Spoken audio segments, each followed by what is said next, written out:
the Marines have a saying that everybody wants to go to heaven, but nobody wants to die. You know what I mean? Everybody wants all this glory. Everybody wants everything, but they're not willing to go through it. And again, kind of fortunately and unfortunately, I've been kicked in the teeth so many times in this business that I'm surprised I even have any left, you know, but I just keep getting back up. I keep rising, and only because a big thing Ron told me a long time ago is, Doug, the ones that become the most successful are the ones that outlast everybody else.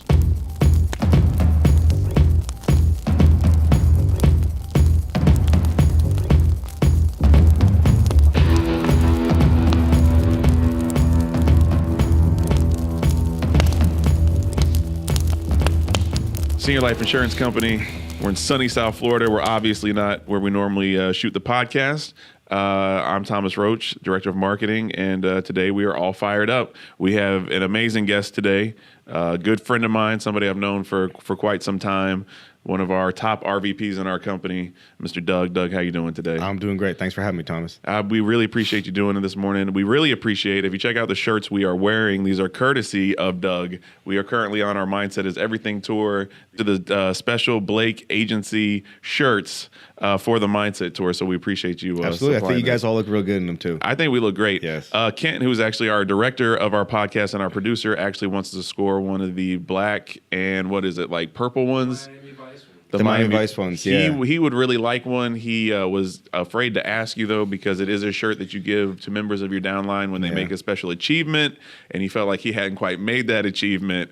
But I'm hoping maybe with my pool we can make an exception. Well, I'm guessing just since it's on camera and I'm recorded, I kind of have to say yes, right? Right, if I pressure you into that position, maybe we'd be able to do those that. are our summertime shirts. Definitely. So Miami Vice summer theme, so we'll definitely go ahead and get you one of them. There you go. He wears an extra large, so you can hook that up. All right. So, you know, you've had a lot of success with Senior Life, with this company, but you're not originally from like a final expense background. I believe you worked in like mortgages or something like that. Could you kind of explain what you were doing before you got into final expense? Yeah, so I definitely didn't start out in insurance at all. So I started out in mortgages. I graduated from college back in August 2004. From New Jersey originally, moved to Florida like literally the month after. And my father-in-law was always in the mortgage business. So being that we just moved, he's like, hey, if you know, you just graduated college, so if you want, you come work with me at my mortgage company and we'll kind of partner up. I just asked my wife Rosa to marry me, so it just seemed like, I said, well, why not? I'm moving to Florida. Your father-in-law liked you. A little bit. So he had you come on board. And so what were you doing whenever you were working with them exactly? So we started off just, trying to sell as many mortgages as possible. But, one thing that I found out real quickly, it's tough to be a new kid in town. I was starting off a new business. Right. And I did not know anybody. So I started trying to go to these realtor offices and get them to give me business of their customers. And what I found out real quickly is every single one of them, not only were they licensed realtors, but they also had their mortgage license. So I was hitting a brick wall everywhere I went. Every time.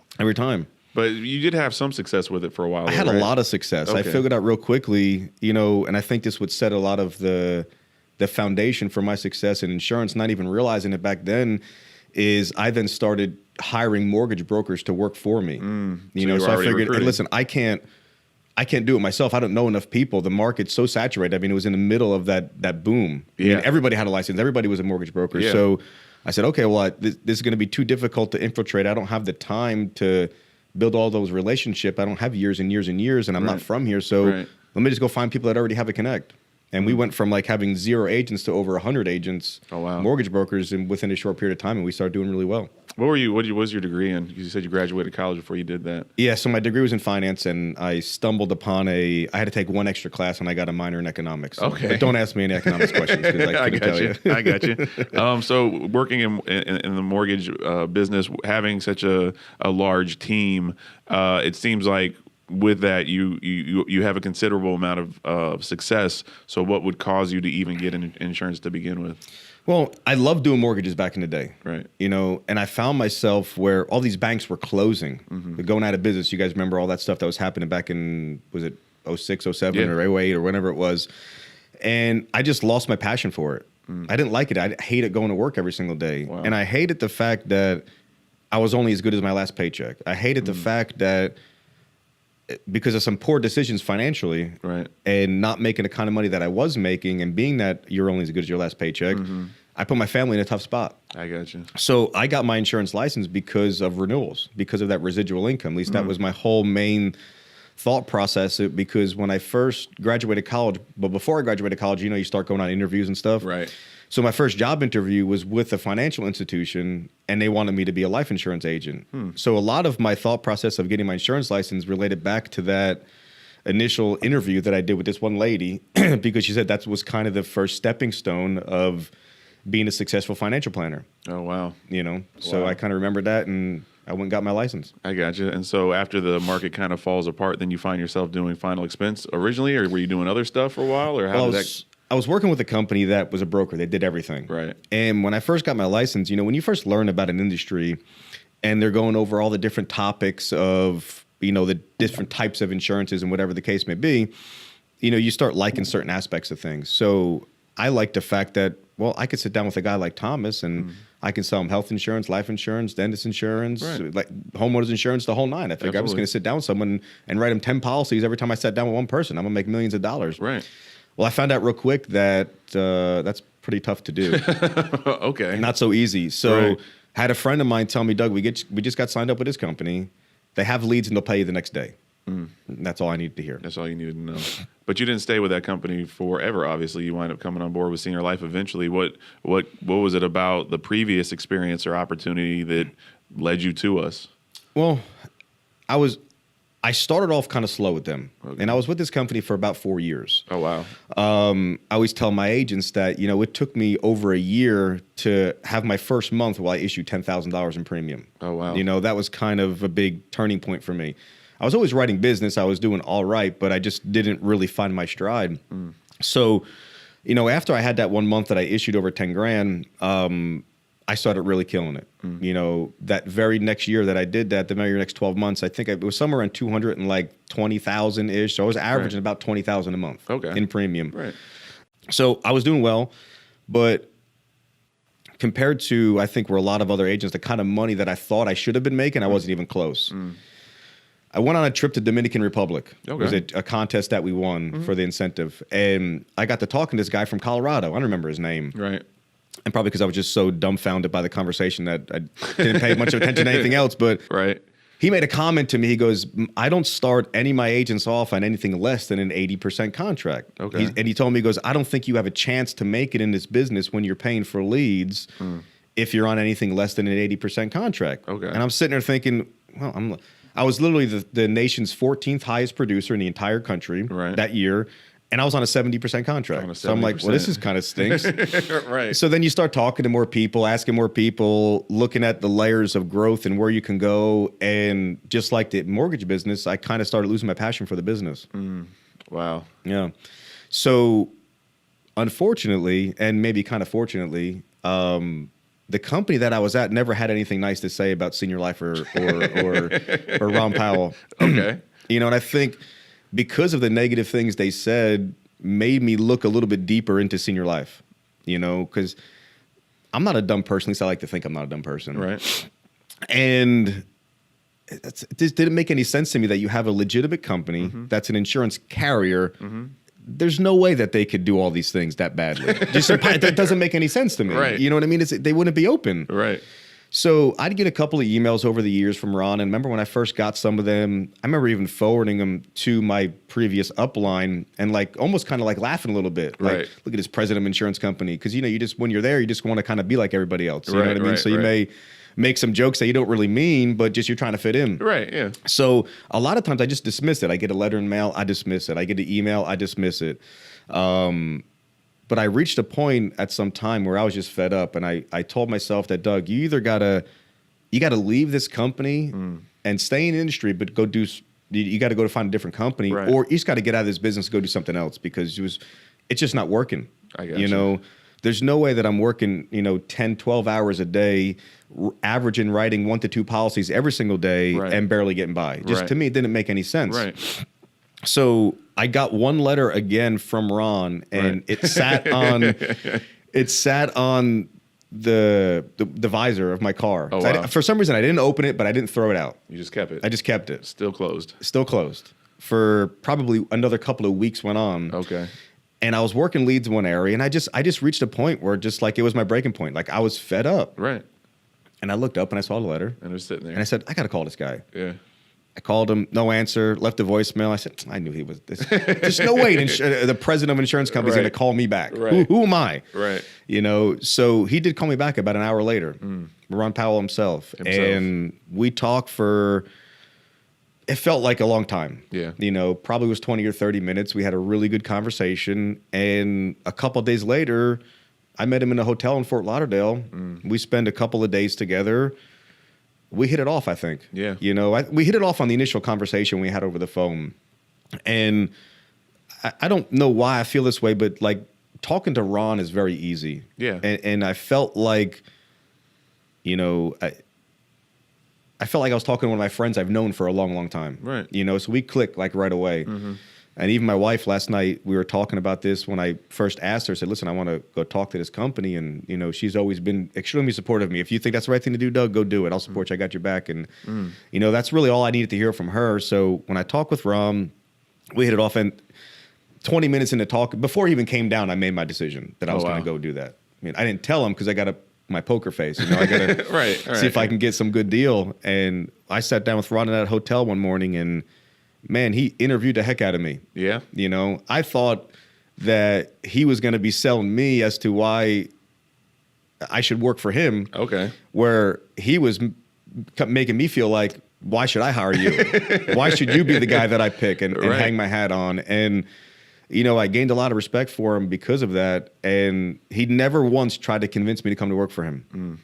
You know, and I think that's a bigger reason, too, why I came. Wow. Almost like took it away from me to a certain crazy degree. To see if you really wanted it. Yeah. And I learned a lot of my recruiting techniques from that first time we spoke. Wow. Wow. Did you have any apprehensions with the company, though, after that? I mean, because we're located in Thomasville, Georgia. It's a small town, a lot of people there. I mean, you're living outside of Miami, Florida. It's a lot different kind of atmosphere, different kind of culture. Did you have any apprehensions because of that? Not at all, really. I'll be honest with you. Number one, I'm never one to judge anybody. Right. You know, it's just part of my DNA. To me, it doesn't make a difference what you look like, where you come from. Yeah. I mean, I look at the person as to the person. Yeah. You know, I learned a long time ago that, you know, to get respect, you got to give respect and vice versa and everything like that. And, you know, I thought it was kind of neat when I came to the home office for the first time. Yeah. You know, I've never been in a small rural town. I mean, I've been to some like I used to race dragsters as a kid. Okay. These junior dragsters. I don't know if you ever heard of them before. So they're quarter scale dragsters. Okay. Quarter mile racing. So just with that, we found ourselves in some lower populated areas, I guess you could say. But we're just at the racetrack. We didn't really drive around and spend time and hang out with the people and stuff like that. But you know, what I found to be very refreshing is, you know, just how down to earth everybody was. Yeah. You know, at that time, Ron was driving a minivan. Yeah. You know? Remember the minivan? He was driving the minivan. Yeah. He loved that minivan. He really did. He really did. You know, and it's not even really about what you drive, and I even tell some of my agents sometimes, I said, if Ron Powell was sitting in this room right now, you wouldn't know who he was. Right. They're not flashy people. Yeah. And I came from a world where it was all flash. You know, when I met one of my upline managers for the very first time at the Hard Rock Hotel and Casino here in Florida, he first met me. Before he even shook my hand, he threw his probably $20,000, $30,000 Rolex in my face and says, this is what the company gives you when you work real hard. Wow. I'm like, oh, nice to meet you too. My name's Doug. Right. You know, so, you know, when I felt that I was with regular people.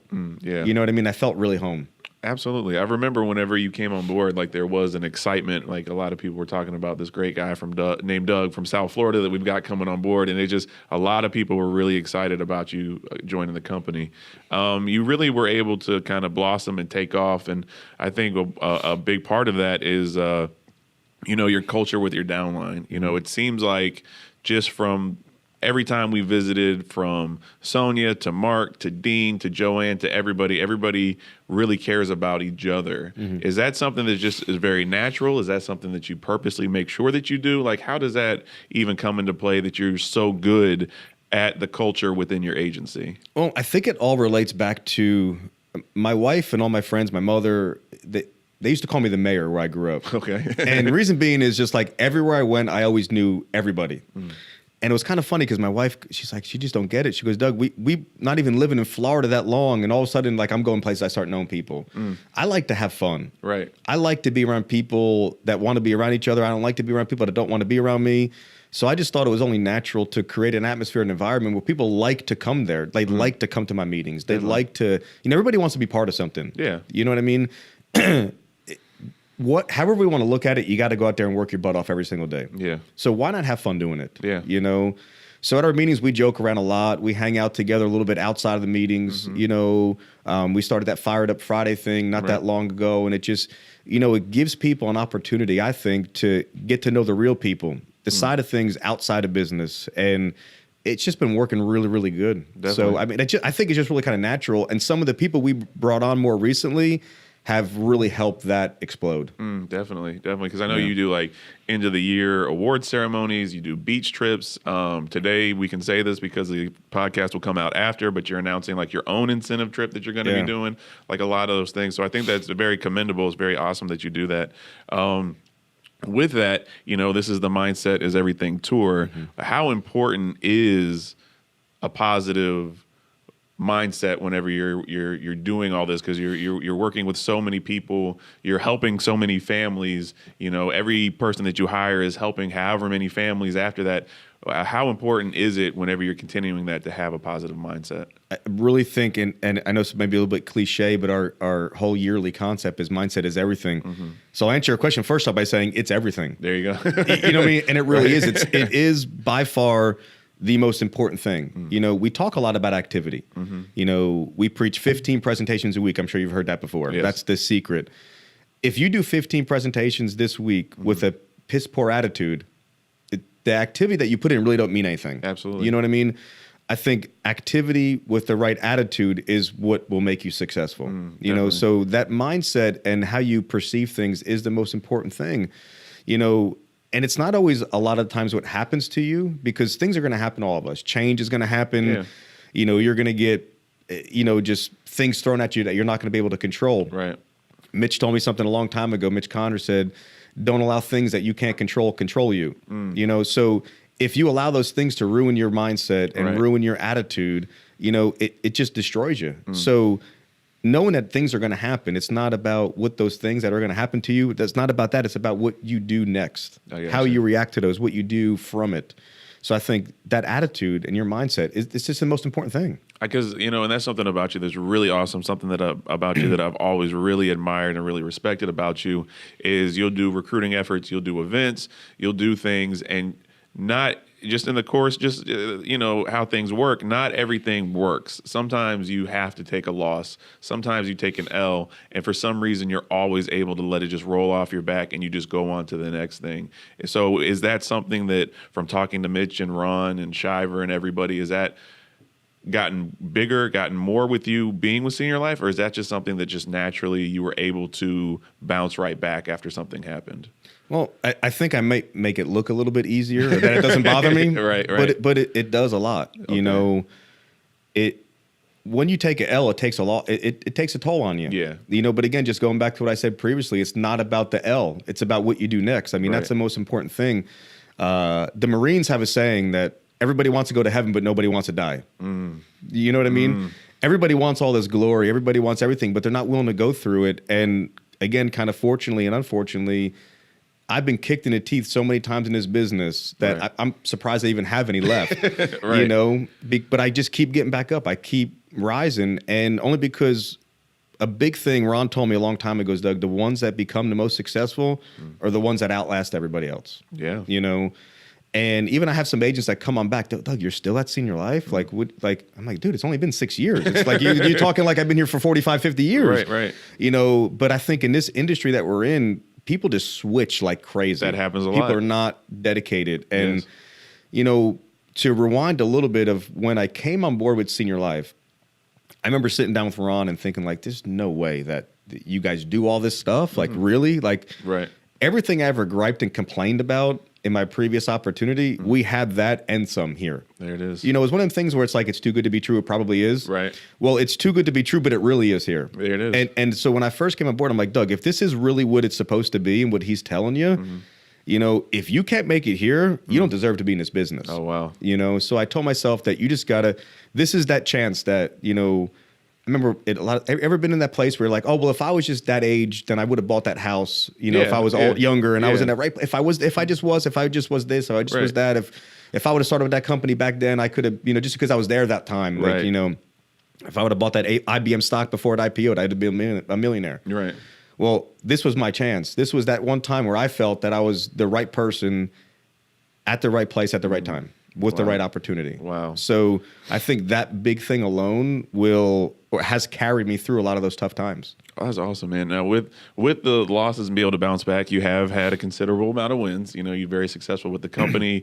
You've hired a lot of people who have really, really excelled. Yeah. Shouts out to Joanne, who wrote like $43,000 and became the number one producer in the company last month. Jennifer out of Louisiana, brand new to the industry, and in about a month's time, she was already writing close to $20,000 a month and everything. Like you're very good at kind of scouting talent. What is it? Like everybody thinks that there's a certain kind of person, that there's a look, there's a resume. What do you look for whenever you're looking for recruits, when you're looking to people to offer this opportunity to? Well, first off, I'll preface it by saying it's not just me. I have a lot of help with this now, especially. I didn't always, but I have a lot of help in my leadership team that really does a bang up job in helping us as a team bring a lot of these people in, But, I don't really like to judge a book by its cover. And I hope no one in recruiting gets mad at me, but I don't ever look at resumes. Right. I look at the name and the phone number and I'm calling them up because I want to talk to that person. Right.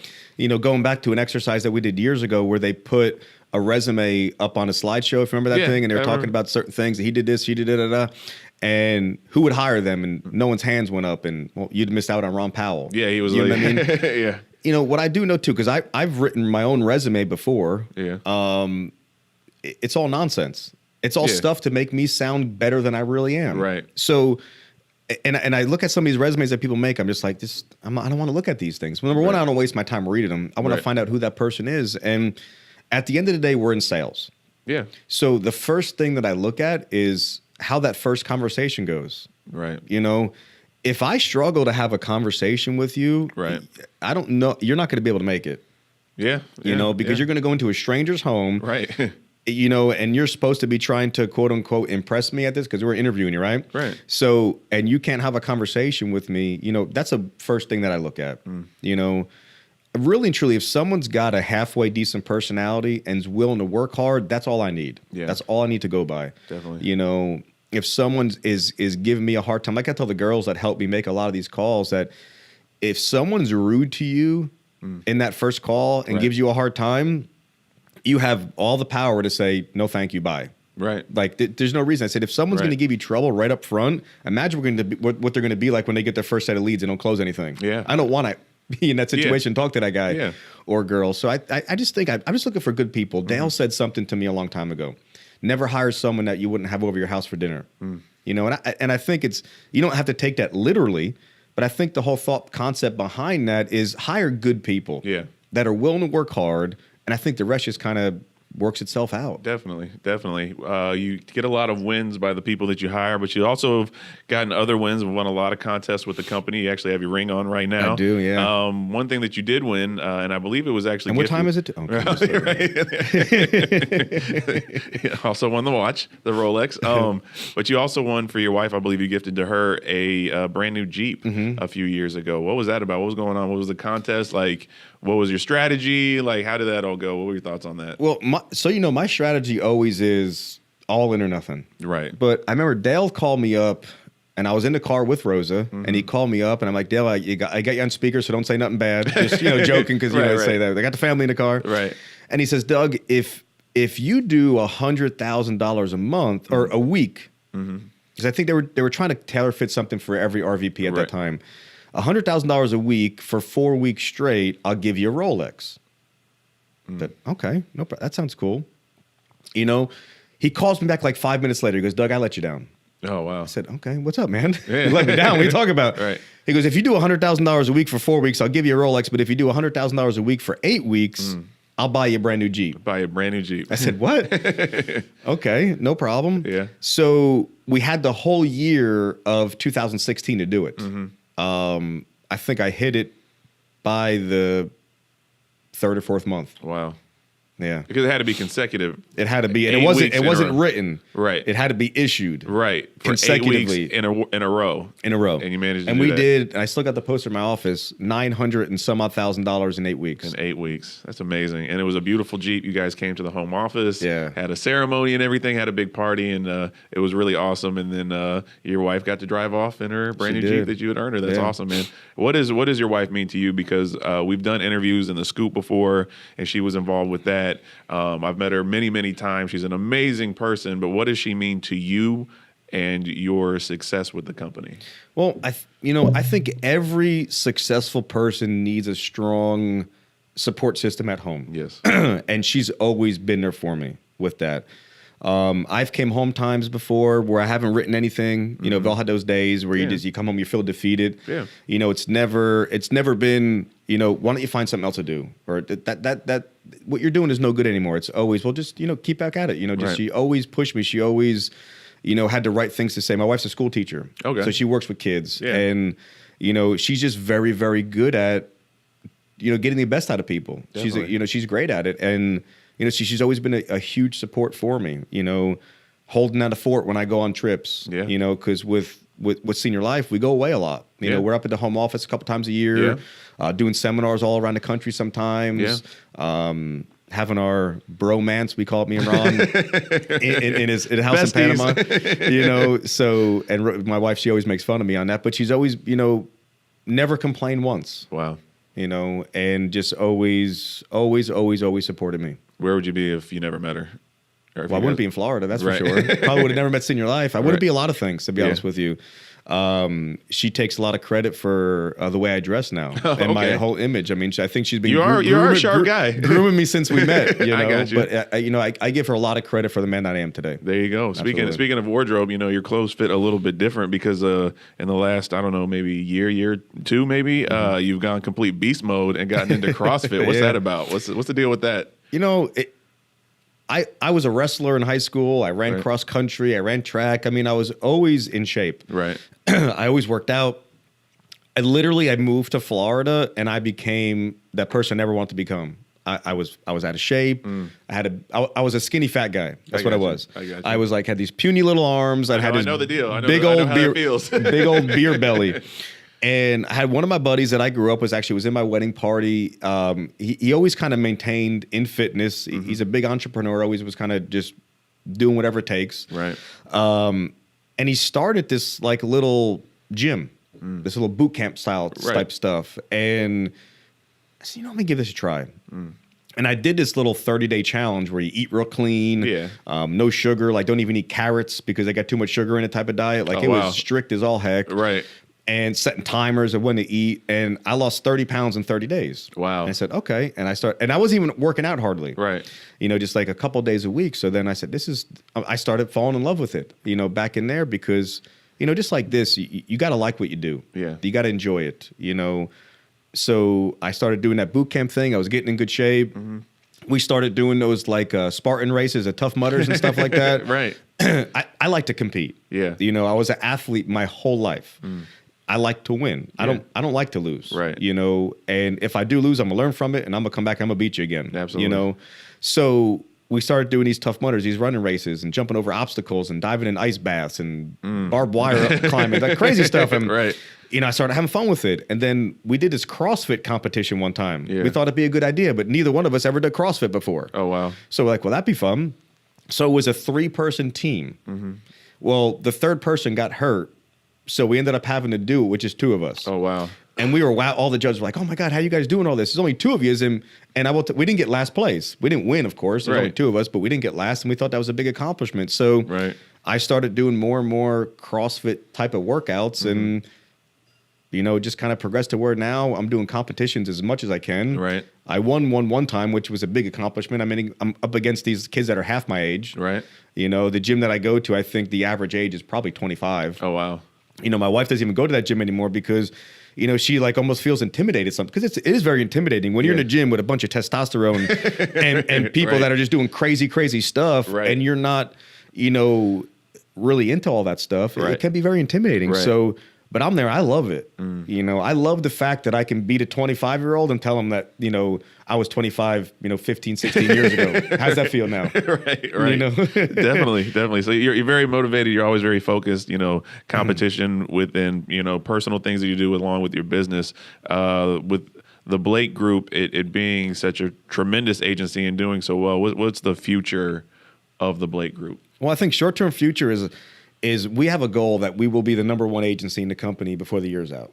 And I think we're making big leaps and bounds to catching up to Rob because I don't know, is that camera I talked to? Yeah. Because Rob, I'm coming to get you.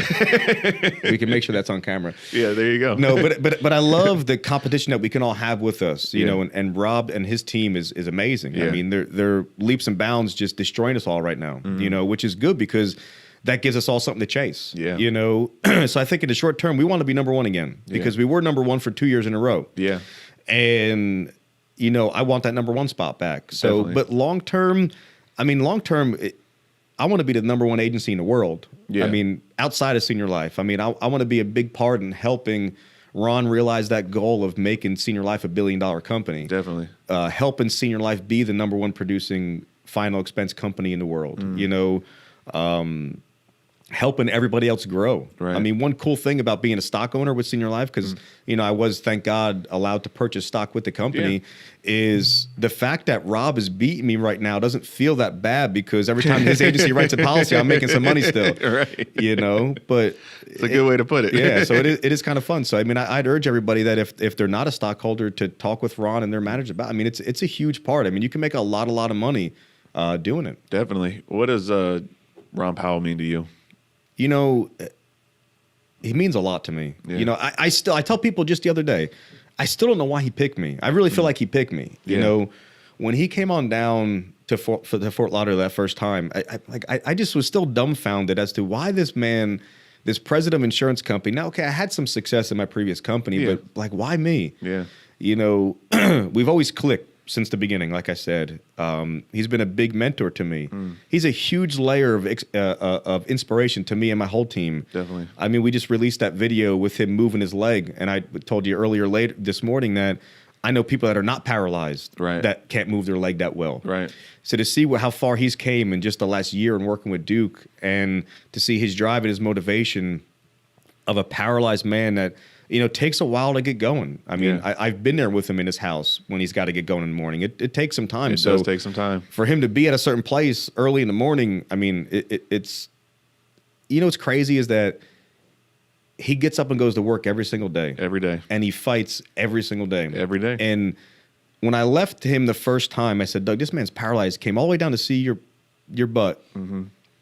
You owe it to him to make this work, and all those little excuses that you used to make, compared to what he goes through on a day-to-day basis, they don't mean nothing, But I mean, he's been a huge mentor. I mean, got me out of a lot of tough situations because I didn't know how to handle them, And Robert too, for that matter. Mike Harper back in the day was a big help for me, when he was with us, and it's you need a lot of support, and Ron's he's never deprived me of that support. Definitely, definitely. Well, we're going to be wrapping this up shortly. Before we go, I like to give people the opportunity. Is there anything else you want to say before we get out of here today? Not really, man. I would just really encourage everybody to give this opportunity all you got. Definitely. I think a lot of people come here, or let me rephrase that. I've never met somebody that came or wanted to come to work with Senior Life and the Blake Group, not wanting to conquer the world, not wanting to be a millionaire. I mean, we interview people every single day. What do they want? I want to win. I want to make $1 million. I want to make $100,000. I mean, I want this to be my last stop. Well, I think they need to wake up and make it their last stop. Definitely. And make that decision and give it everything you got and hang in there as long as you can possibly hang in there. That it may take a year, it may take a month, it could take 10 years, 20 years, 30, it could take a long time. But I do know, and I think I'm a product of, if you stick with it, you'll get there. You'll get to where you want. Definitely. Well, Doug, I appreciate First of all, of course, like we said at the beginning, the cool shirts. I appreciate you letting us come into your office while we were visiting South Florida.